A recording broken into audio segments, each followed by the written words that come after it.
কবরে রেখে দিলেন। এই সময়তে একটা ভাইয়েরা দোয়া পড়েন, আপনার এলাকাতে আছে না নাই?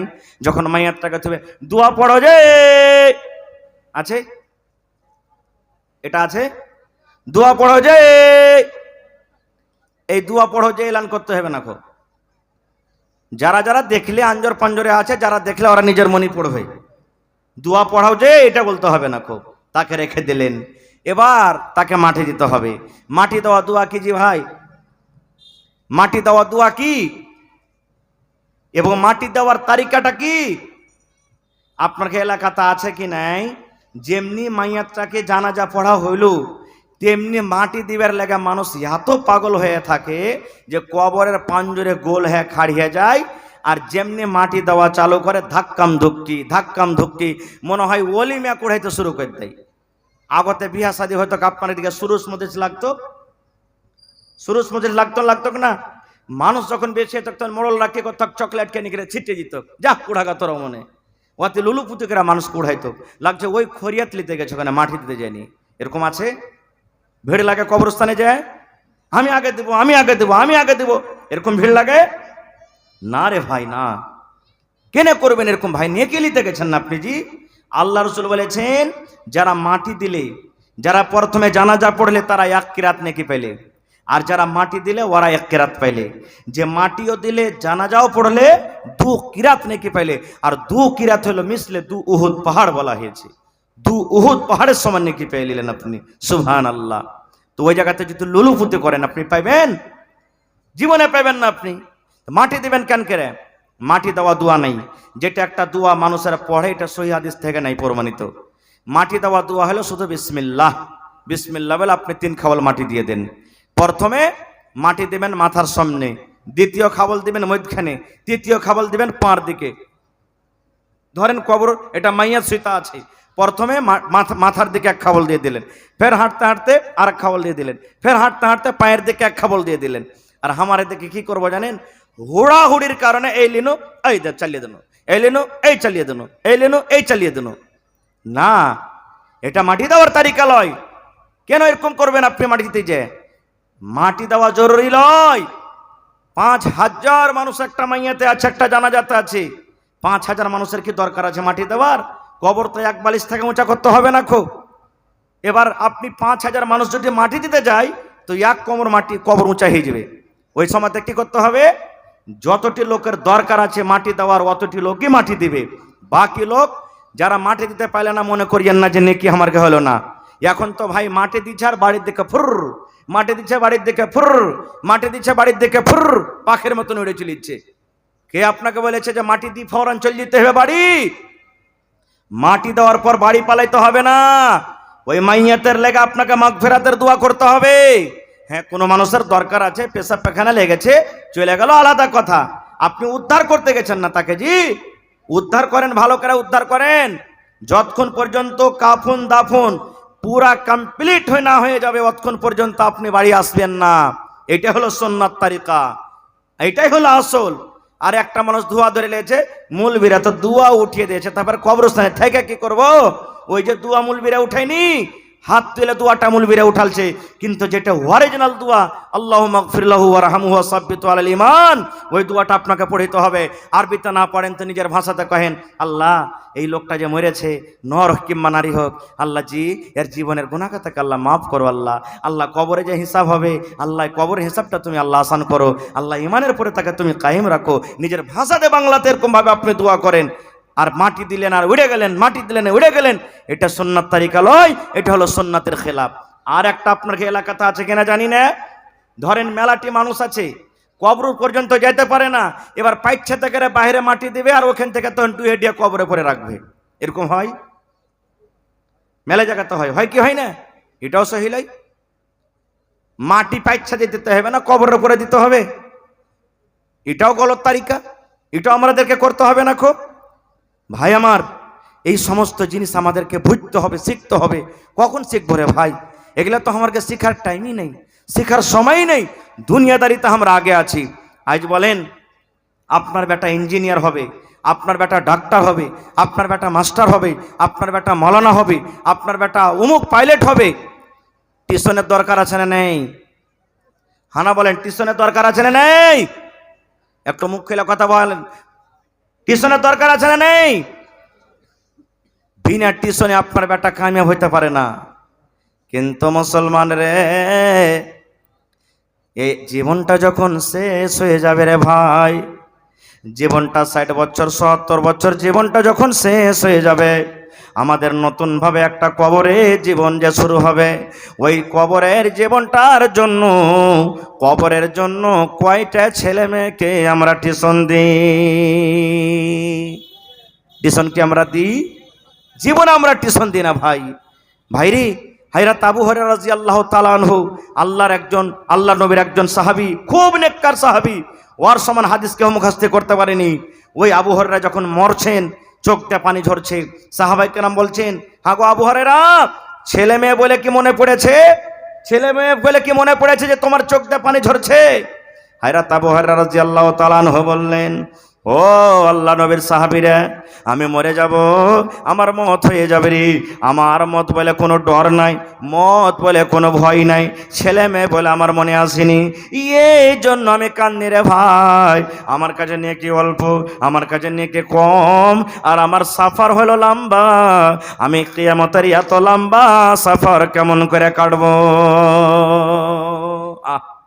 যেই সাহাবীকে জান্নাতের সার্টিফিকেট দেওয়া হয়েছে দুনিয়াতে, সেই সাহাবী মরার টাইমে কাঁদছেন আর বলছেন, বেটা রে, আমার সাফার হলো লম্বা, নেকি হলো কম, কেমন করে এত বড় সাফারটা আমি কাটবো? আর আমি আপনি তো রাত দিন কোন হাতে ডুবে আছি। আমাকে আপনাকে কি করা দরকার? মা মরে গেছে, বাপ মরে গেছে, কোনোদিন জিয়ারত করতে গেছি না। যখন যখন কেউ মরে তখন তখন কবরস্থানে চলে গেলাম মাটি দেওয়ার জন্য, তাছাড়া আর মৌকা লাগে না, মৌকা লাগে না। না রে ভাই না, মা কবরে চলে গেছেন, আব্বা কবরে চলে গেছেন, দাদা কবরে চলে গেছেন, নানি কবরে চলে গেছেন, বিবি কবরে চলে গেছেন। মাঝে মাঝে দুদিনে, একদিনে, 5 দিনে, না পারবেন হপ্তাহ দিনে, না পারবেন মাসে, না পারবেন 2 মাসে, এই করে করে মুসলমান কবরস্থানে আপনি চলে যান। নবী বলেছেন, কবরস্থানে তুমি যদি চলে যাও, কবরস্থানে যেতে গেলে তোমাকে মত বলে ইয়াদ হবে, মত তোমার স্মরণে থাকবে, গুনাহ থেকে তুমি পাপ বাঁচবে, গুনাহ থেকে তুমি বাঁচবে, পাপ থেকে বাঁচবে। এই জন্য তুমি মাঝে মাঝে মাঝে মাঝে কবরস্থান যাও। আর তোমার আত্মীয়রা যে কবরের ভিতরে শুয়ে আছে, তাদের জন্য তুমি মাগফিরাতের দোয়া করো। রাসূলের হাদিস। কিন্তু কয়টা লোক আমরা যাচ্ছি ভাই? আমরা যাই না। ভাই মুসলমান, বলার মেলায় কথা আছে, 10টা বেজে গেল, আমার টাইম কতক্ষণ আছে আমি জানি না।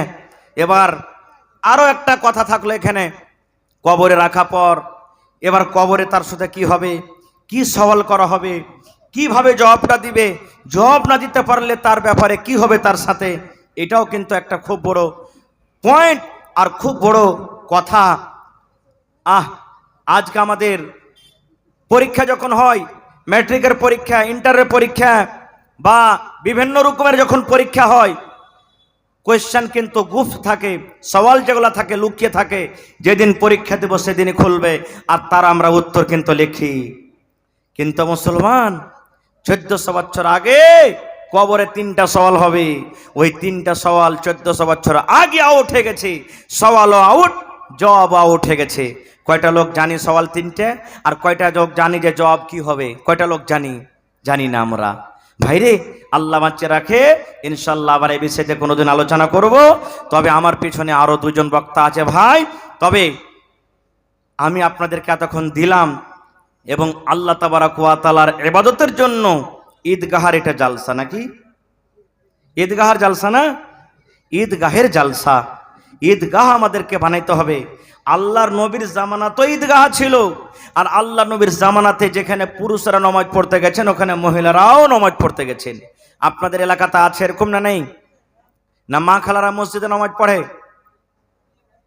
কোথায় পড়েছেন ভাই? ঈদগাহতে। আলহামদুলিল্লাহ, এটা খুব খুশির কথা। এই ব্যবস্থা খুব কম সব জায়গাতে, মানে 100টার মধ্যে 1টা 2টাই পাওয়া যাবে, 100টার মধ্যে 1টা 2টাই পাওয়া যাবে। আল্লাহ নবীর জামানাতে ঈদগাহের ময়দানে মহিলারাও নামাজ পড়তে গেছিলেন। এবার ঈদগাহের মাঠে ওয়াজ হয় কি হয় না? খুতবা, নামাজের আগে না পরে? কথা বলেন না যে ভাই, কেউ কইছে আগে, নমাজের পরে হয়, খুতবাতে জুমার দিনে নমাজের আগে হয়, আর ঈদের দিনে পরে। এবার নবীর জামানা থেকে মাইক ছিল ভাই, মহিলারা পিছন দিকে আর পুরুষের কাতার আগা দিকে। নবীজি খুতবা শুরু করলেন, আওয়াজ কিন্তু যাই না। নবীজি বেলালকে বলছেন, বেলাল চলো মহিলাদের কাছে। মহিলাদের পিন্ডালে চলে গেলেন, লাইনে চলে গেলেন। এবার নবীজি ঈদগাহের মাঠে ওয়াজ শুরু করে দিলেন, কি ইয়া মাশারান নিসাই তাসাদ্দাকনা ফাইন্নী উরিতুকুন্না আকসারা আহলিন নার। আল্লাহর নবী ওয়াজ শুরু করে দিলেন, ও মহিলার দলেরা, তাসাদ্দাকনা, তোমরা দান করো, তোমরা সাদকা করো। কেননা আমি নবী, জাহান্নাম আমাকে দেখা হয়েছে, আমি জাহান্নাম ঘুরে ঘুরে দেখেছি। আমি জাহান্নামের ভিতরে নজর করলাম, ওই জাহান্নামের ভিতরে শুধু মহিলা আর মহিলা, জাহান্নামের ভিতরে শুধু নারী আর নারী। এই জন্য মহিলারে তোমরা দান করো, সাদকা করো। দান সাদকা করতে গেলে আল্লাহ রাব্বুল আমিন তোমাদেরকে জাহান্নামের আগুন থেকে বাঁচিয়ে নেবেন। এই কথাটা যখন বলা, মহিলাদের মধ্যে একজন মহিলা প্রশ্ন করে দিলেন, ওয়া বিমা ইয়া রাসূলুল্লাহ, আল্লাহর নবী গো, মহিলারা কোন এমন গুনাহ করে, কোন এমন পাপ করে যে পাপের কারণে জাহান্নামের আগুনে দেখেছেন? নবী বললেন, মহিলারে, তোমাদের দ্বারাতে মাত্র দুটা গুনাহ হয়ে যায়, পাপ হয়ে যায়। সে পাপের কারণে আমি তোমাদেরকে জাহান্নামের আগুনে দেখলাম। এক নম্বর গুনাহ হলো তুকসুরুনাল্লাহ আনা, তোমরা বেশি বেশি করে লান তান করো। আর দুই নম্বর গুনাহ হলো তাকফুরনালাসির, নিজের স্বামীর মালের তোরা নাশকরি করো। যতই মহিলারাকে খাওয়ান পিন্ধান, একদিন যদি কমে যায়, ই মিনসে ই ভাড়ুয়ার বাড়িতে এসে বউরে কোনোদিন সুখ শান্তি আমি কিন্তু পাইনু না, নাশকরি করেই বসবে। এই কারণে রাসূল বলছেন, তোমাদেরকে জাহান্নামের আগুনে দেখলাম। মহিলা দান করো। জালসা শুনতে যায় মানুষ, টাকা নিয়ে যায়। ঈদগাহের ময়দানে নবী বলছেন দান করো। কি দান করবে? এ আমার মায়েরা খালারা শোনেন, হযরত বেলাল বলছেন, আমি তলিয়া বিছিয়ে দিলাম, আমি গামছা বিছিয়ে দিলাম, রুমাল বিছিয়ে দিলাম। ওরে সুবহানাল্লাহ, মহিলারা দান করতে লাগলো। যার কাছে টাকা ছিল টাকা দিয়ে দিলেন, যার কাছে টাকা নাই কেউ কানের খুলে দিয়ে দিলেন, কেউ গলার হার খুলে দিয়ে দিলেন, কেউ নাকমণি খুলে দিয়ে দিলেন, কেউ কানের বালি খুলে দিয়ে দিলেন, কে আংটি খুলে দিয়ে দিলেন, কে গলার হার দিয়ে দিলেন, কে পার পায়াল দিয়ে দিলেন। যার কাছে যা গয়নাগাঠি ছিল খুলে খুলে খুলে আল্লাহর নবীর সামনে দান করে দিলেন। তাহলে ঈদগাহ নবীর জামানা তো ছিল, এই হাদিস থেকে আমরা বুঝতে পারলাম। না থাকতে গেলে রাসূল বললেন যে ঈদগাহের মাঠে ওয়াজ করেছেন, এবং নবীজি বলেছেন মহিলা পুরুষরাকে বলেছে যে পুরুষরে তোমরা যেখানে নামাজ পড়তে যাবে ঈদ বকরীদের তোমাকে বহু বেটিরাকে নামাজ পড়তে নিয়ে যাও। মা খালারাকে বলা হয়েছে তোমার যদি ওড়নি না থাকে দোপাট্টা, তোমার অন্য বহিনের কাছ থেকে ডাবল আছে, ধার করে তুমি নিয়ে যাও নামাজ পড়তে। নবীজি এতখানিও বলেছেন মহিলারে, ঈদ বকরীদের সময়তে যদি কোনো মহিলার হাইজ মাসিক চালু হয়ে যায়, রাসূল বলছেন তুমিও ঈদগাহে যাও। হাইজ মাসিক হয়, তুমিও ঈদগাহে যাও। বলবেন হাজে মৌলানা হাইজ মাসিকের হালাতে তো নমাজ মাপ আছে। জি, নমাজ মাপ আছে। রাসূল বলছেন নমাজের টাইম খানে তোমরা কান্ধাতে কোনাতে হয়ে যাবে। আর রাসূল বলছেন যখন নমাজ শেষ হয়ে যাবে তখন তোমরা দোয়া দুরূদ তাসবিহ তাহলিল জিকির আজকার করো, আর ইমাম সাহেবের তোমরা খুতবা শোনো। এখানে ঈদগাহের ব্যাপারে আমরা জানতে পারলাম ঈদগাহ কত দামি জিনিস। ভাইরে, 1 টাকা দেবেন, 1 টাকা নিব। দেখি গত বছরকার মতন আমার ভাই, নানা, দাদা কেউ এমন আছেন ঈদগাহের জন্য 1 কাঠা কিংবা 1 ডিসমিল জমিন দান করতে পারবেন? দেখে কোন আল্লাহর বান্দা আছেন? এই কুশওয়াহা নাকি কুশাহা মোহনপুরে মোহাম্মদ শফিক আলম মাড়ার